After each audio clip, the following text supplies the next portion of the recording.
Hello everyone, a very good morning and welcome to BYJU'S Exam Prep. Welcome to the daily Hindu news analysis. So before we begin today's discussion, we have an important announcement.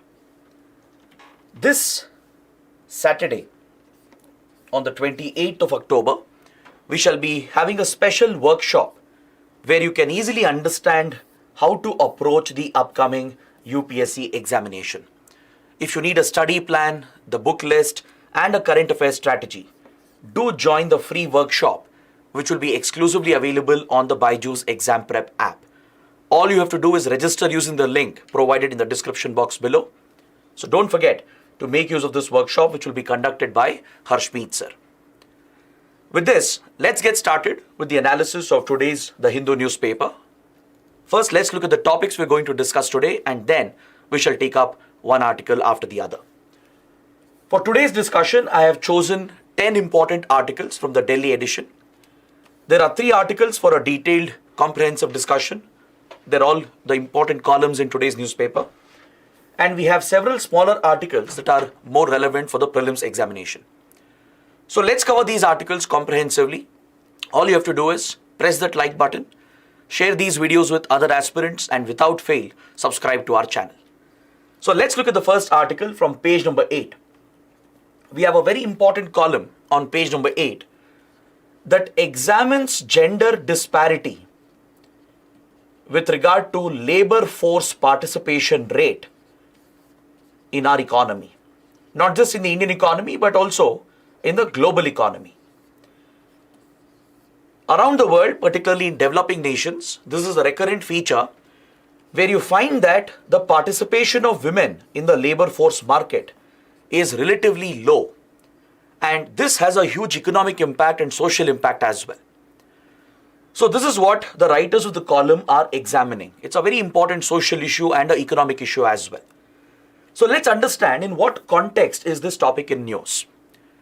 The topic of gender disparity in labor force participation is in news because of the Nobel Prize for Economics, which was awarded to Claudia Goldin. You can see the Nobel laureate here in this image. Claudia Goldin is an economic historian. She has done years and years of research to understand gender disparities with regard to economic growth, with regard to pay structures, with regard to women's participation in the labor force and in the labor market. Her work has improved our understanding of women and the role they play in the labor market and what are the outcomes of it. It's because of this remarkable work that Claudia Goldin has undertaken that the Nobel Committee has recognized her work and awarded her with the Nobel Economics Prize for this year. She points out that her studies have clearly established a very big difference, a very big disparity between men and women in terms of the work that they are doing, in terms of jobs that they are getting, in terms of the remuneration that they are getting for the work they are doing. So with regard to employment, right, the work, the job that men and women are doing in the market, in the economy, and the pay that they are receiving, in both of them there is a clear disparity, there is a clear mismatch. So this highlights the lack of gender equality in the labor market. So she goes on to examine what forces could be responsible for the arisal of this disparity. She examines the social factors, the various economic factors and other contributing factors which is keeping women away from the labor market and which is leading to a huge social and economic impact.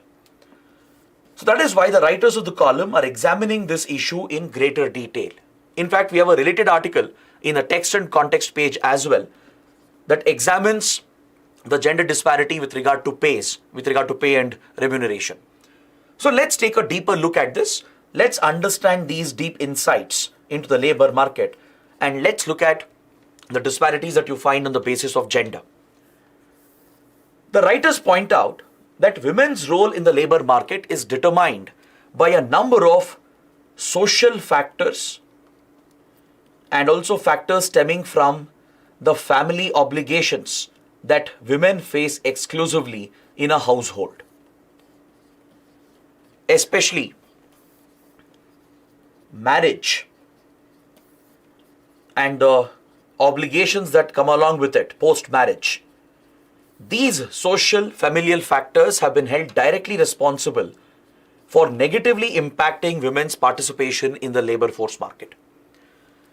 The studies and the data shows women's labor market participation has a direct connection with economic prospects for the country and for the world, and also with regard to the women's decision-making power in the household. There is a direct correlation here. If a woman is working, right, if a woman is financially independent, she will not only contribute to the country's economic growth, but her bargaining power within the family, within the household improves, leading to better decision making in the household. It has many direct, indirect, positive effects, from nutrition of children to the number of children the family is going to have, right? The overall socio-economic well-being of the family, right? The health, the education of children and the whole family is better taken care of when women are working, when women are financially independent, when they are participating in the labor market. There exists a direct correlation between this, and these are the studies that have proven that. Claudia Golden's studies are critical to understand these direct connections between women's employment and the role they play in the economy and as well as in the family. From a macroeconomic standpoint, this is a very, very important correlation. If you witness a reduction in women's labor force participation rate, you will see that the overall economic progress of the country will be affected. Women's bargaining power with the society and also within the family, the intra and inter-household bargaining power, both reduces drastically, making women more dependent. And it also subjugates women to more social and familial pressures. As you know, in patriarchal societies, the gender-based roles that men and women perform, especially in a household and in the society, imposes a disproportionate burden on women. From basic tasks, day-to-day tasks like cleaning, household chores, cooking, etc., to taking care of children, the entire burden, the entire obligation has been dumped on women by the society, by patriarchal societies, by orthodox conservative societies. These similar pressures and burdens, obligations don't exist for men. So this forces women to make different career choices, right? Be it for an entrepreneur or a small-time worker, right? Or a corporate employee.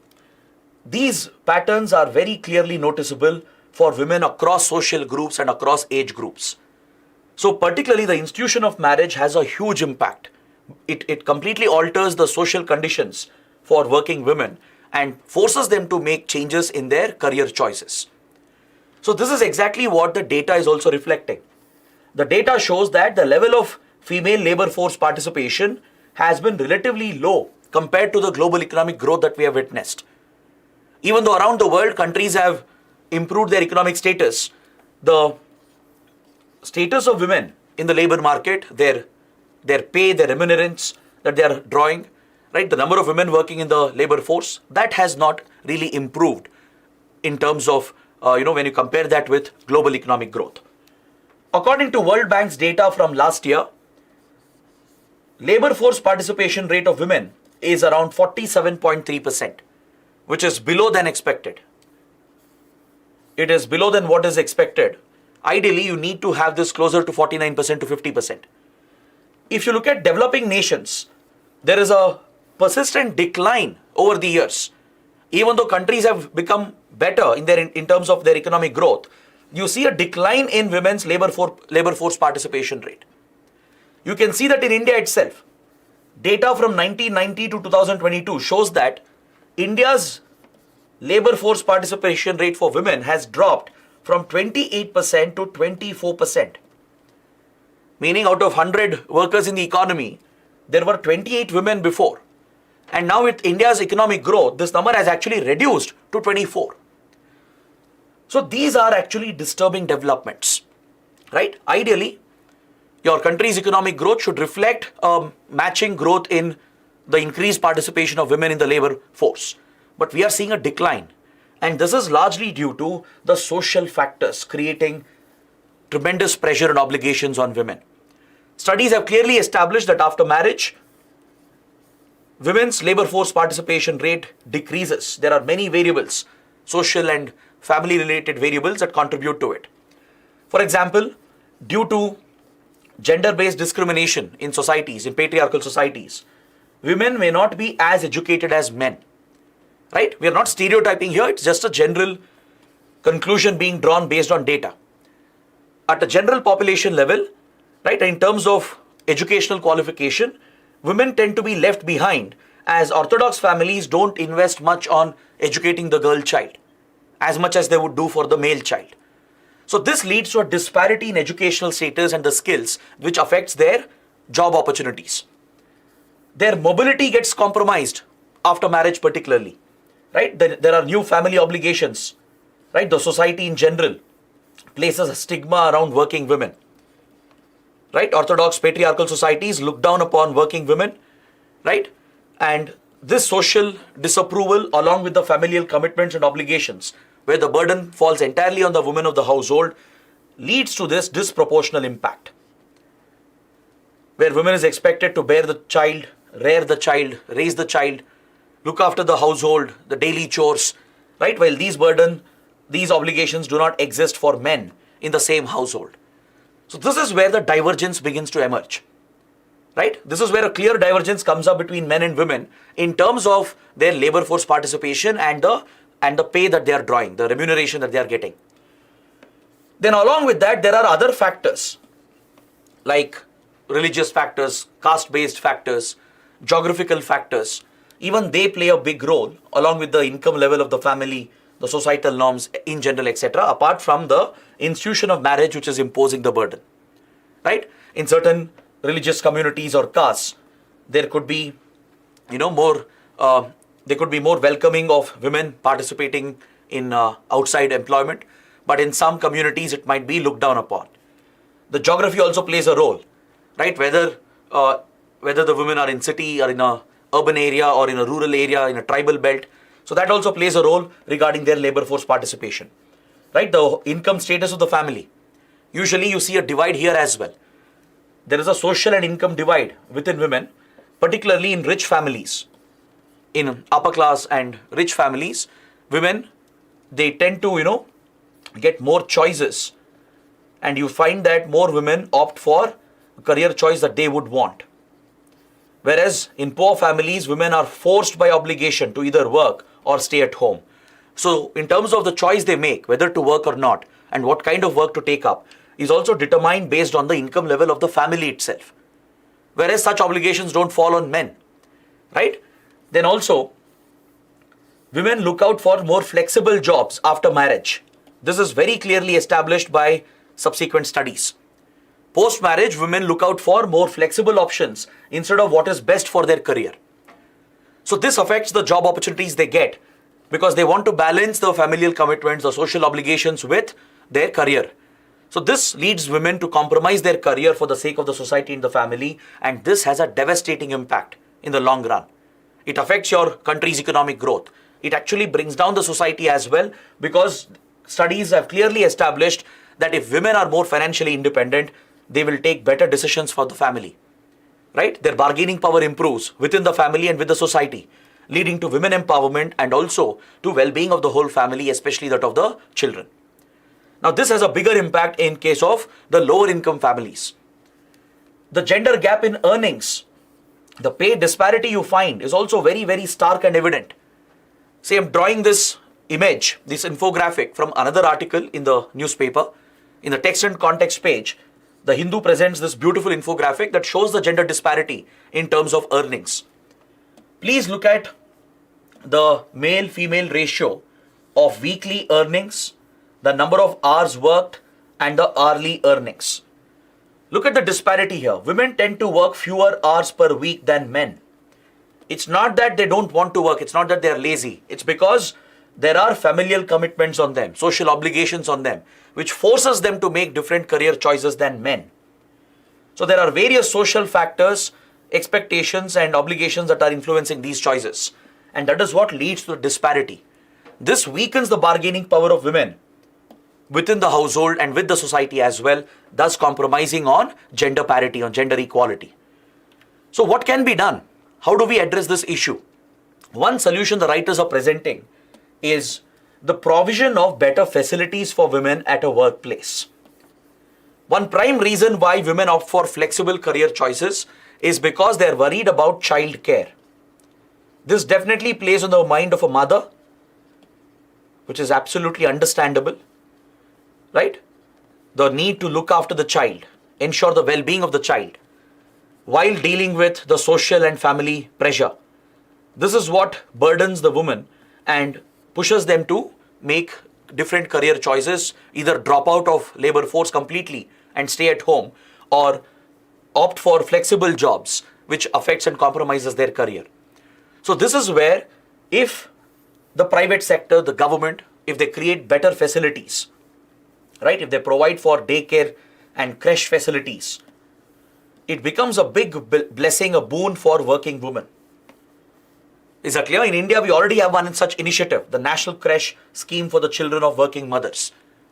So the lack of such adequate daycare centers and childcare services, creche facilities, is a big disincentive for working women. This is something that needs to be addressed. In big cities and some big tech parks and corporate companies, these facilities might exist. But in several other sectors, in the informal sector, where majority of the women are employed, like take garments and textiles industry for example, right? They don't have adequate daycare centers. They don't have creche facilities and childcare facilities. So this is something that needs to be addressed immediately. If such facilities are provided in both public and private sector, across urban rural areas, across tier 2, tier 3 cities as well, covering both formal and informal sectors of employment, then you'll definitely see a bigger boost in the participation of women in the labor force market. Right? Of course, it will happen in the long run, but providing such basic facilities will lead to women empowerment. And also, of course, tackling the social disparities that exist, right? Tackling the patriarchy that exists in the society, reducing the household burden on women, where men also contribute equally to household work, be it cleaning or cooking or looking after children, right? It's a shared responsibility of the whole family, not just the husband or the wife or the parents or anyone else. It's a shared responsibility. But generally in conservative, patriarchal, orthodox societies, the whole burden falls on the women of the household, right? So these social changes or social reforms which take a longer time to happen, that is something which can play a role. But in the immediate future, right, providing better facilities for childcare and daycare facilities and creche facilities can have a positive impact, right? It can encourage and push more women to venture out of the house and participate in the labor force without compromising their career while fulfilling their obligations as well, right? So that is something the writers are suggesting, and it's a very important article as far as social issues and economy is concerned. Because if you improve the labor force participation rate of women, which is very low in India right now, if this receives a boost, you will see a significant boost in the country's economic growth as well, right? The economic impact is very huge. Plus the social impact is also significant. So that is why addressing the issue is extremely important. All right. So this was the core argument being made by the writers of the column. Now let's look at another important column from the same page that looks at the health and lifestyle of Indians in our cities. It's a very important observation the writer is making here in the column. As you know, India is witnessing rapid urbanization, not just the big metro cities and other tier 1 cities.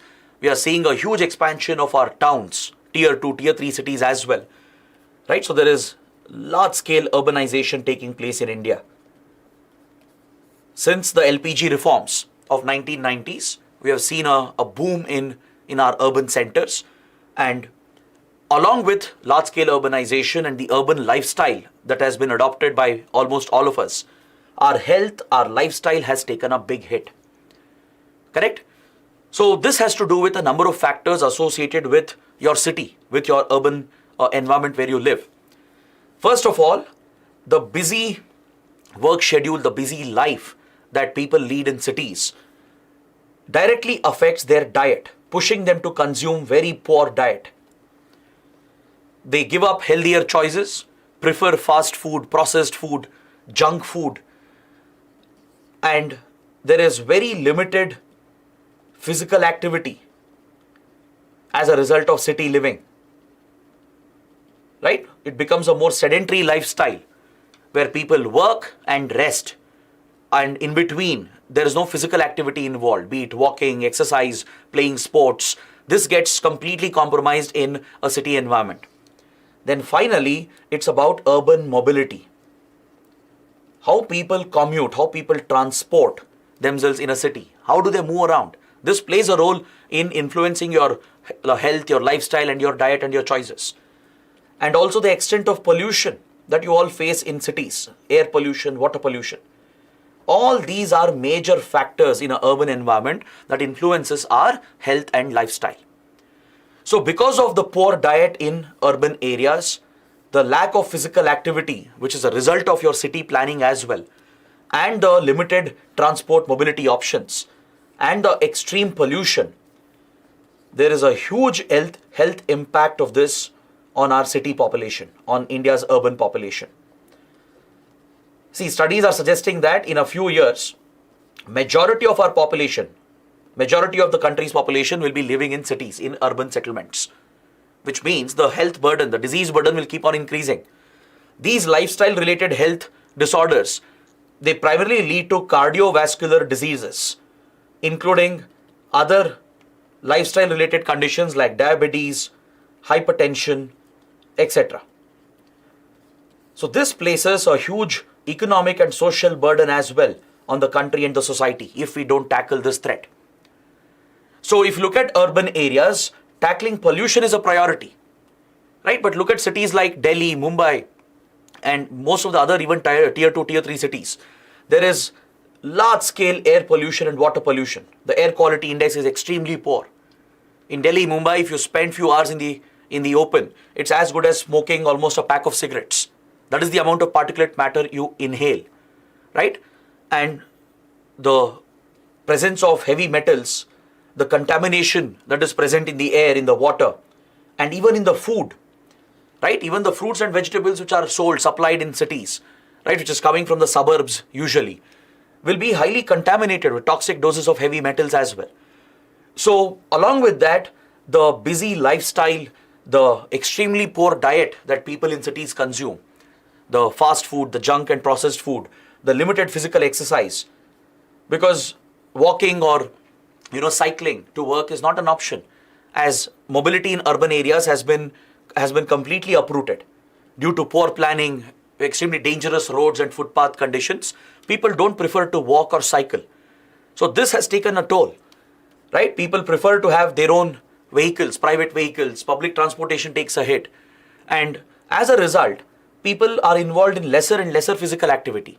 And the brief breaks that you get, maybe a weekend or a holiday, people prefer to rest at home or just drive out of the city.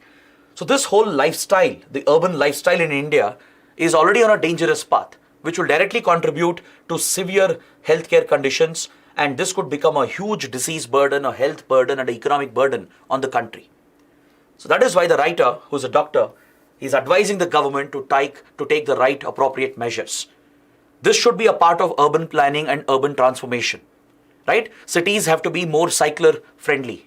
They should be more walking friendly, right? Create walking paths, cycling paths, encourage people to cycle and walk so that they have a more active lifestyle, and it also solves your traffic problem, right? It also improves urban mobility and transportation, brings down pollution automatically. There should be more focus on tackling air pollution. Hazardous industries, polluting vehicles have to be tackled, right? Polluted water bodies have to be tackled. Sewage treatment plants have to come up, right? We need to ensure that the air and water in cities are cleaner and appropriate according to human standards. And also the food we consume, the diet, should be healthier. So this is something that should be incorporated as part of urban planning and urban transformation, according to the writer, or else India will pay a very big price. We, in fact, are already paying a big price. There is a health and economic cost associated with such rampant urbanization, unplanned urban development, which is taking a toll on the health of our citizens. All right, it's a very interesting and a very important argument the writer is making. Next, another important column from international relations and also related to ethics and ethics in international humanitarian law. It deals with the topic of white phosphorus munitions. The usage of white phosphor munitions and how are they regulated under international law. Does international law allow the usage of such weapons in a conflict?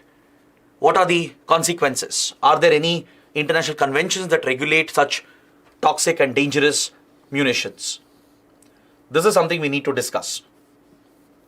Now, the topic of white phosphorus is in news because of the Israel-Hamas conflict which has broken out. Right?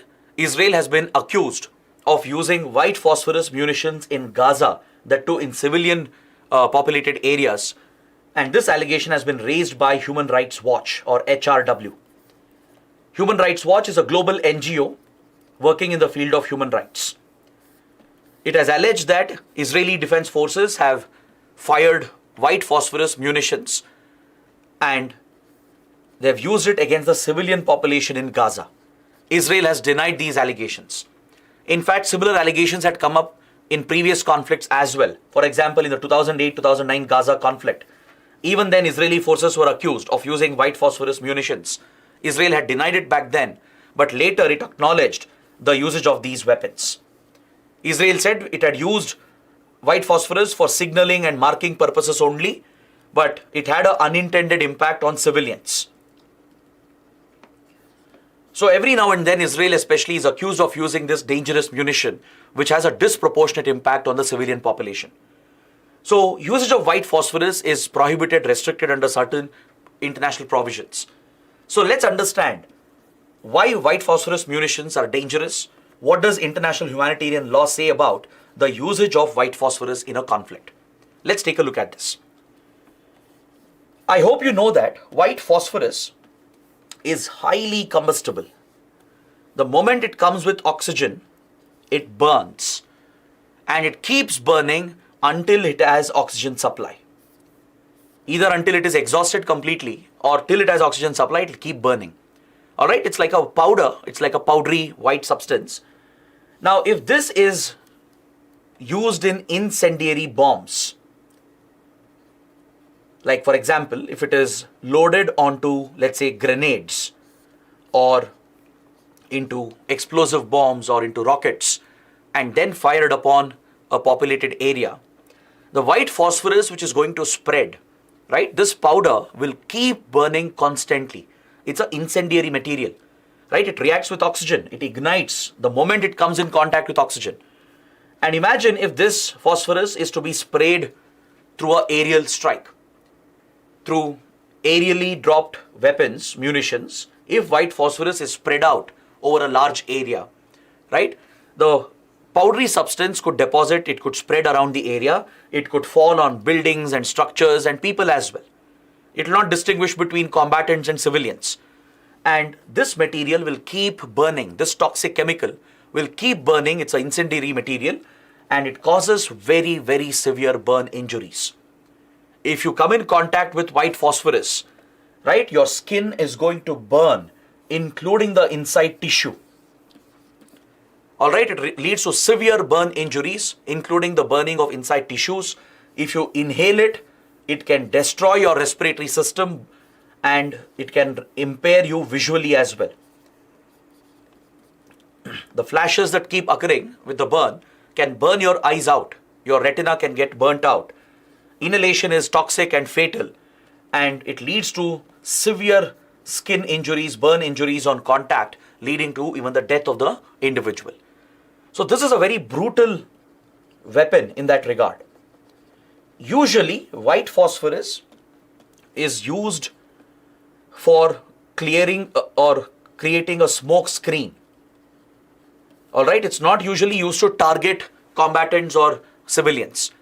Usually it is meant for non-combat purposes. That's what most countries say, at least. That's what they claim. Most countries, they keep using white phosphorus. They say that they are not using it to target enemy soldiers or civilians. They say that they are using it for non-combat purposes, like using it as a smoke screen. or for signaling purposes, for marking purposes. Because white phosphorus releases a very thick, dense smoke, right? So you can use this to cover your military maneuvers, to provide a cover for your military maneuvers, to hide your military maneuvers from the enemy, or to signal and mark the locations and the important points in a conflict zone, to identify friendly, non-friendly areas, right? To mark out certain locations. So for signaling and marking as well, white phosphorus is often used for non-combat purposes. But the problem is, even though it is being used for a non-combat purpose, it might end up injuring and killing combatants and especially civilians. Right? A country might claim that they are dropping white phosphorus only in uninhabited areas. But how can they guarantee this? In a conflict zone, there could be enemy soldiers and civilians present in the same area, right? And they will come in contact with white phosphorus. So this gets classified as unintended damage. All right? It gets classified as unintended damage. Only if it is proven that the white phosphorus munition was used to target combatants and civilians, only then it gets prohibited under international law. Or else, countries can keep giving this excuse, saying that we used it for smoking purposes or signaling, marking purposes for a non-combat reason, but unfortunately, few combatants and civilians got hurt. We didn't intend this to happen. So by claiming unintended damage, countries are getting away with the consequences, the international consequences.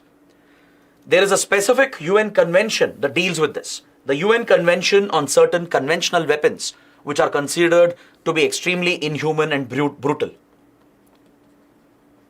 So there are several conventional weapons as well, like cluster ammunition, for example, cluster bombs, white phosphorus, etc. They cause very inhuman, brutal injuries and death.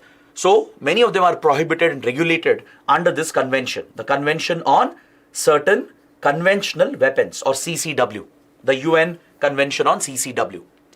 According to this convention, there are rules and principles that determine the usage of certain conventional weapons, including white phosphorus, which is highly restricted. Is that clear? The usage of such conventional weapons is prohibited or highly restricted. So for example, as per the convention, right, the countries which are using these prohibited conventional weapons, they need to ensure that they follow the principle of distinction. If they are using it, right, they need to ensure that they distinguish between combatants and civilians. Like for example, cluster bombs can be used against legitimate military targets. It can be used against combatants, but not against civilians. All right? Same with white phosphorus as well. If you are using such a prohibited weapon, you need to be able to show that you distinguish between the combatants and civilians, and you need to take every measure to protect civilians. All right? The force you are using should be proportional, right? To achieve a certain military objective, you can't use disproportionate force where you target innocent civilians as well with any weapon you want. So the principle of distinction, principle of proportionality has to be followed in case of these certain conventional weapons that are listed under this UN convention. It prohibits indiscriminate attacks using these weapons that could harm civilians and even combatants or even public infrastructure, right? So when it comes to usage of white phosphorus, it is very strictly regulated. There is Protocol 3 of the Convention on Certain Conventional Weapons that specifically defines incendiary weapons. All right, it is clearly defined here under Article 1 of Protocol 3. Any weapon or munition designed to set fire to objects or to cause burn injuries to persons through flame, heat, and a combination of it, which is produced through chemical reaction of a substance, of a chemical explosive substance. So such munitions are regulated and prohibited. Is that clear? However, there is a major shortcoming here. There is a flaw. There is a flaw here because it allows an exemption. Article 1, Clause B provides an exemption where unintended damages that might occur when it's being used for non-combat purposes, is not covered under the UN Convention. It will not constitute a violation of international humanitarian law. Now imagine if Israel were to use white phosphorus to deliberately target civilians, then it is prohibited under the UN Convention. The Israeli Defense Forces will face accusations then of human rights violations and war crimes. They'll face global criticism. Even investigations can be ordered and countries can be punished for such violations if they are deliberately targeting civilians with such incendiary weapons. But however, there is a legal loophole here. The legal loophole arises because of this exemption, the exemption given under Article 1 Clause B of Protocol 3 of this convention. If it is used for non-combat purpose, let us say it is used to create a smoke screen or for signaling, marking purposes, right? Or to illuminate an area.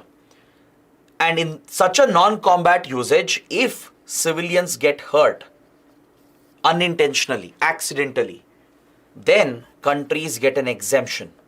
They are not obligated here. Now, this can become a loophole that countries can exploit, right? They might deliberately use the weapons to hurt civilians and then claim that it was unintended damage.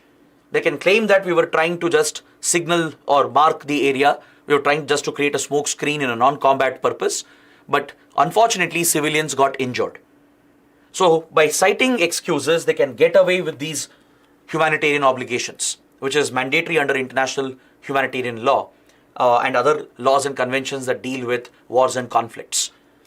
So incendiary ammunitions clearly fall within this exception.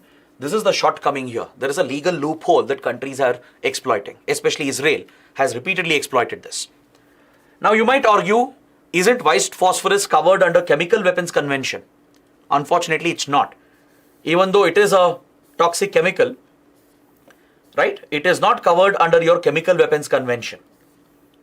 Is that clear? Even though it's a chemical agent and a toxic agent, it's not covered under the Chemical Weapons Convention. If it was covered here, then problem would have been solved because the Chemical Weapons Convention comprehensively bans the usage of all forms of chemical weapons, right? So here as well, white phosphorus is not covered. It's covered only under the convention on certain conventional weapons, but there is an exemption. So the exemption under Protocol 3 can be easily misused that reduces the effectiveness of the convention itself. This legal loophole is being exploited by countries where they continue using white phosphorus, which is an incendiary weapon, and yet even after there is civilian damage, there is inhuman, brutal damage caused to civilians through burn injuries, they still claim that we used it for a non-combat purpose, it was unintended damage, and they get away with international obligations. So what can we do? What can the global community do to ensure that such hazardous weapons are not used in conflict? Protocol 3 of the convention has to be strengthened. That is for sure. This loophole has to be plugged. There is an advisory opinion that has been provided in this regard with regard to the threat of use of nuclear weapons, and even under additional protocol of Geneva Conventions that imposes restrictions with regard to wars and conflicts, right, where international humanitarian law has to be upheld. There are recommendations given by various advisory committees and bodies at the global level to strengthen Protocol 3 to ensure that if white phosphorus is being used, there should be a very strict enforcement of international law, humanitarian law, right? The breaches have to be detected. There should be thorough global investigations. For that, the provision has to be strengthened. Protocol 3 has to be strengthened and the loophole has to be plugged. This existing exemption which is given, right, for non-combat purposes, this needs to be plugged with a strict enforcement measure. So if this ambiguity in Protocol 3 is removed, then countries can be easily held accountable if they are deliberately using white phosphorus against civilian population, right? Just by citing unintended damage, they can't get away with this obligation under international humanitarian law. So that is a major concern that the article is pointing out. It has become a global concern, right, where allegedly Israel is using white phosphorus to fire it into civilian population as well. But Israel is getting away with the violations by claiming that it is unintended damage. So that is the legal gray area that exists. So this protocol has to be strengthened. This legal loophole has to be plugged. The global enforcement measures have to be strengthened. So if any country deliberately breaches such obligations, then war crimes can be pressed against the country, leading to international condemnation and even possible investigations against the country. All right. So these were the big articles in today's newspaper that deserved a comprehensive discussion. Now we will move on to the last part of today's discussion. We'll look at the prelims section. On page number 7, we have an important article which actually consists of 3 important topics for prelims. This article is referring to the Cabinet Committee on Economic Affairs. It has approved a dam project in Uttarakhand, the Jamrani Dam project in Uttarakhand, under the Pradhan Mantri Krishi Sinchai Yojana as part of the Accelerated Irrigation Benefit Program. So 3 different topics are present in such a small article. That is how you need to cover newspapers. When you're looking at these articles, don't ignore these articles just because they are small. Just pay attention, just a quick glance. A cursory glance will let you know that there are important topics present here. So if you look at the Cabinet Committee on Economic Affairs, it's one of the most powerful cabinet committees which is chaired by the Prime Minister. In polity, you read about cabinet committees. There are different cabinet committees. The Cabinet Committee on Security, Cabinet Committee on Appointments, Cabinet Committee on Economic Affairs, right? These cabinet committees, they are extra constitutional, meaning they are not explicitly provided in the Constitution. All right, but doesn't mean it's unconstitutional. No, it's not. It's absolutely constitutional and legal. It's only extra constitutional, meaning it's not explicitly provided in the Constitution itself. But the rules of transaction, which enables the government to function as per provisions of Article 77, right? The government can notify the transaction rules, the business rules through which the government conducts its business and transactions. So under this, the government has the powers to set up such cabinet committees, which is actually an example of delegation. All right, it's also an example of division of labor. Based on these principles, the Council of Ministers can simplify their tasks and provide for effective decision making through cabinet committees. Now see, certain matters will require a detailed examination of the issue, which the Council of Ministers may not be able to do, right? It requires expertise as well. Certain issues will require certain expertise. Sometimes some issues, policy issues will require a detailed examination, right? And sometimes you need to take quick decisions as well. So to facilitate such decision making, quick decision making based on expert advice and detailed examinations and inquiry, cabinet committees are constituted, right? So there are many cabinet committees chaired by the Prime Minister. There are few which are not chaired by the Prime Minister. Now I want you guys to take up an exercise. Find out the cabinet committees which are not headed by the PM. All right, there are 2 important ones which are not headed by the PM. Mention that in the comments below. Let's see how many of you can get it. And in that way, you'll be helping other aspirants as well. So find out which cabinet committees are not headed by the Prime Minister and mention that in the comments below. So Cabinet Committee on Economic Affairs comprises of the PM as the chairperson along with other top union cabinet ministers.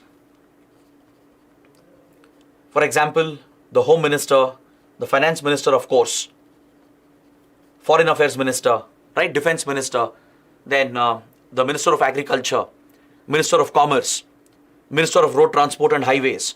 So all such important ministers are included in the Cabinet Committee on Economic Affairs, which looks into all the major economic decisions, where a large outlay has to be assigned for big projects, right? Or a large FDI coming into a prohibited sector or regulated sector has to be approved, right? Or if a mega government scheme has to be launched, right? So such economic issues, they are deliberated by the Cabinet Committee on Economic Affairs. It's an example of delegation.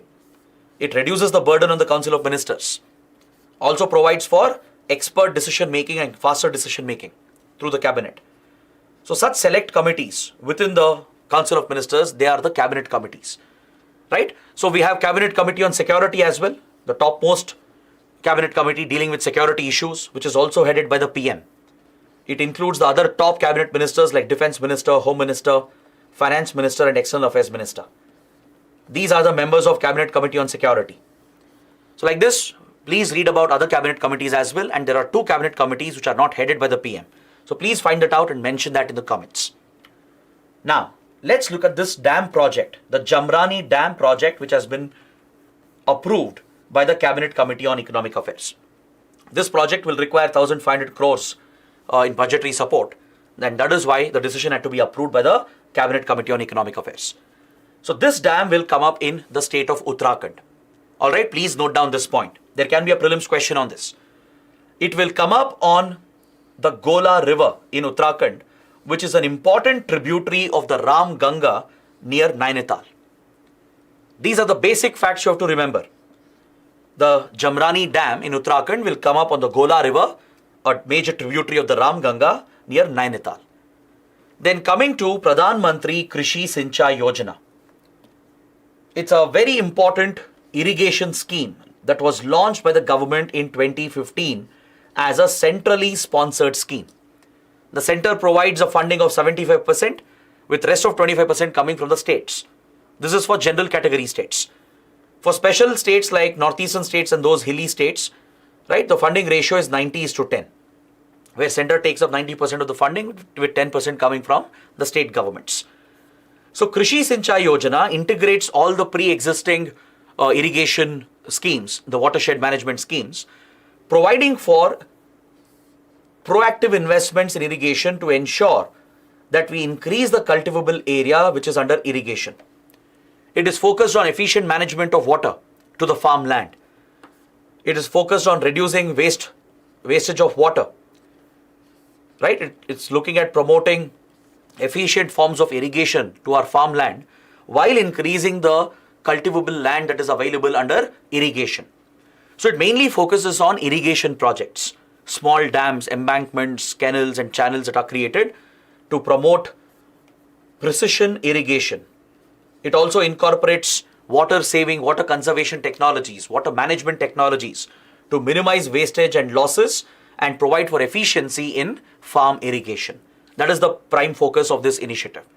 So under that, there is a component, the Accelerated Irrigation Benefit Program. So it is under this that the Jamrani Dam project has been approved by the Cabinet Committee on Economic Affairs. So these are the key points you need to note down from this important article. Next, on page number 14, we have an article referring to the International Solar Alliance. The International Solar Alliance is an important initiative that was launched by India and France during the 2015 Paris Conference of Parties to the Climate Change Convention. During the Paris Summit of the Climate Change Convention, when the Paris Agreement was finalized, during this historic Conference of Parties, India and France launched the International Solar Alliance to promote the adoption of solar energy.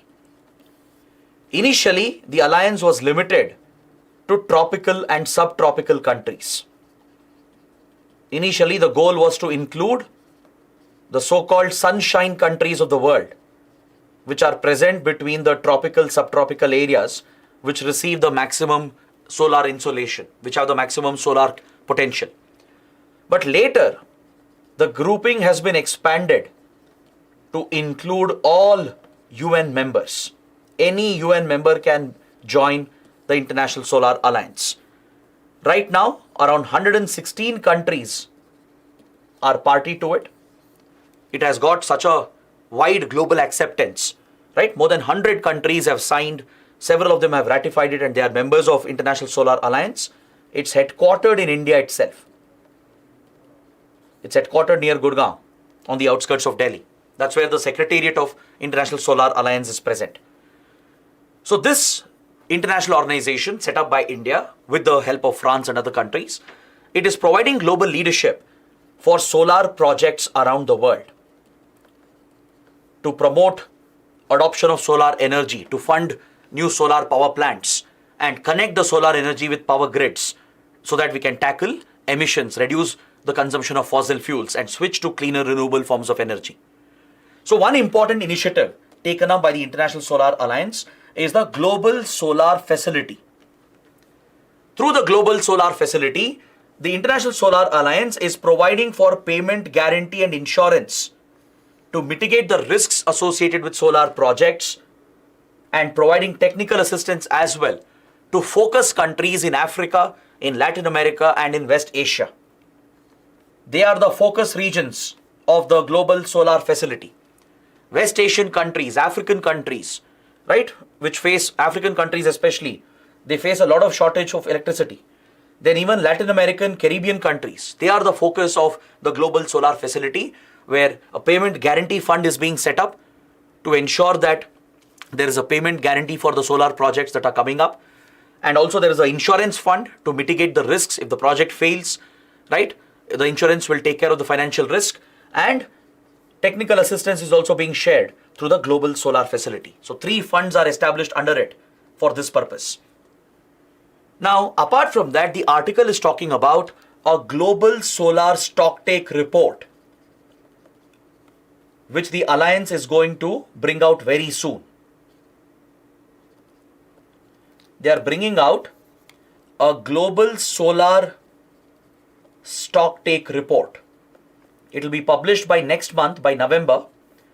It will help us understand where the International Solar Alliance countries stand with regard to adoption of solar energy. It will basically give us a progress update. It will provide us with a progress update. This is inspired by the global stocktake that was recently done under the Climate Change Convention.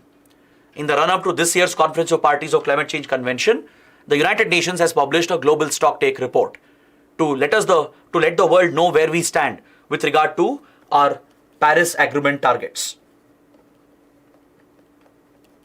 To give us an update on the progress of the world regarding where we stand towards achieving the Paris Agreement goals, right? The UN Climate Change Convention has brought out the Global Stocktake Report.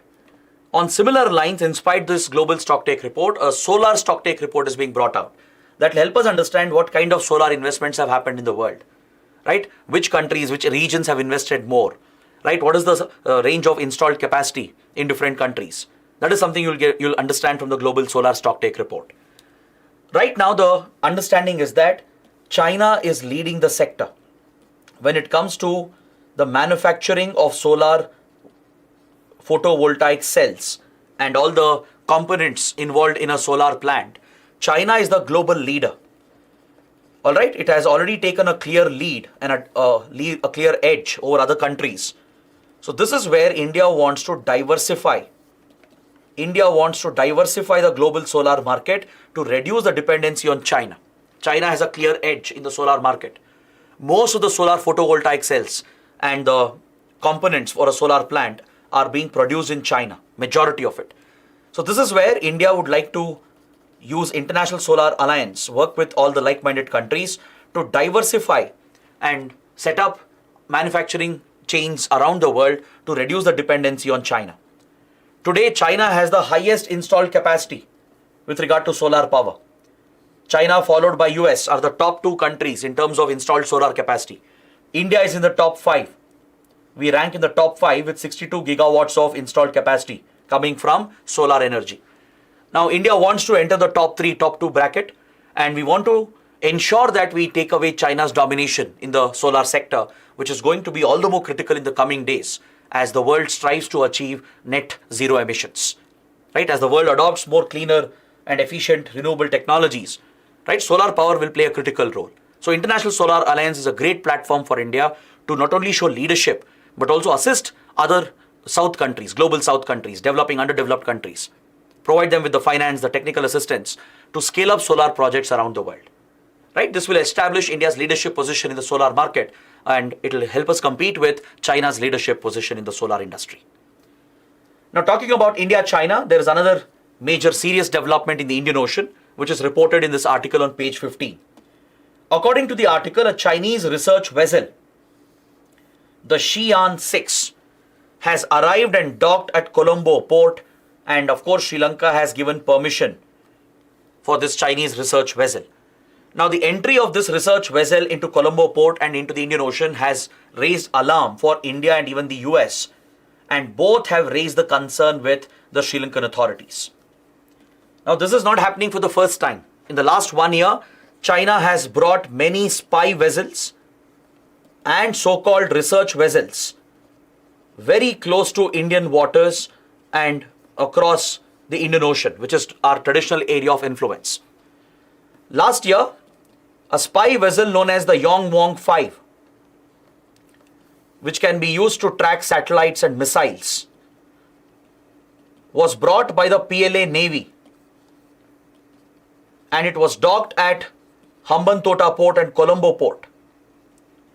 Even though India objected to it, Sri Lanka went ahead and granted permission, and these Chinese military spy vessels are being allowed to be docked in Sri Lankan ports. Similar research vessels have been allowed to dock at Colombo, right, which are involved in oceanographic studies or geophysical experiments. The problem is they might claim to have a scientific purpose, right, but they might actually help in military level surveillance. They could help China keep an eye on Indian Navy and its deployments, posing a direct threat to India's security and sovereignty. Right? So the entry of such Chinese vessels to Sri Lankan ports has always been a concern. In fact, many years ago, when Mahinda Rajapaksa was the president, right, when he was acting pro-China, he had even allowed a nuclear submarine of the Chinese Navy to be docked at Colombo, which is barely few hundred nautical miles away from India's coastline. So India perceives this as a threat, the increasing presence of China's naval vessels and even research, so-called research and spy vessels. They pose a direct threat to our security and sovereignty. So we always raise this concern with Sri Lanka, but since China has that leverage, it has an economic geopolitical leverage on Sri Lanka, it uses that to gain permission to dock these boats. Now, not just India, even US has expressed the concern. As US also has major interest in the region, it has a military base. The US has a military base at Diego Garcia, on the Diego Garcia Island, which is part of the Chagos group of islands. It's actually a British Indian Ocean territory. It's a British island, right, which Britain has given to US on lease after the Second World War. So US has a major naval base here at Diego Garcia to the south of Maldives. Exactly, it's a British territory, a British Indian Ocean territory given on lease to the US. So US has a major military presence as well near Maldives and Sri Lanka. So both countries have expressed the concern with Sri Lankan authorities regarding the entry of such Chinese vessels. Next, an article on page number 16 makes a reference to the National Financial Reporting Authority. I feel it can be important for your prelims. You should know what is National Financial Reporting Authority. It was established in 2018 under the Companies Act as an audit regulator. Right? The audits of companies, they are audited, accounted by the CAs, the chartered accountants, who act as the auditors. Then you have the ICAI, the Institute of Chartered Accountants of India, which is responsible for ensuring integrity and transparency of the audits and accounts that are being maintained by the CAs around the country. So recently there were concerns about the integrity of CAs and how ICAI was functioning, as there were several lapses in its accounting standards. Right? The several scandals were uncovered where few auditors and accountants were colluding with companies to create fraudulent accounts. So to address this issue, the government set up NFRA, the National Financial Regulating Authority. It consists of a chairperson along with maximum of 15 members who are experts in accountancy, auditing, finance and law, and they're all appointed by the government of India, by the central government. The primary role of the authority is to ensure the accounting auditing standards are followed. Right? The accounting auditing standards are followed. It will recommend the standards to the government of India, which has to be followed by all the public and private companies, including the banks. It will look after the professionalism and the integrity of the auditors in the country. Right? And it will enforce this as well to ensure compliance with the accounting and auditing standards. Now, this has to be in line with global accounting auditing standards. So that is the primary responsibility of the NFRA, the National Financial Reporting Authority.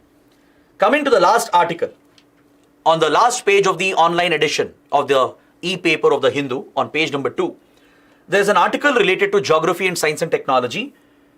A new research has uncovered an entire ancient landscape under the Antarctic ice sheets.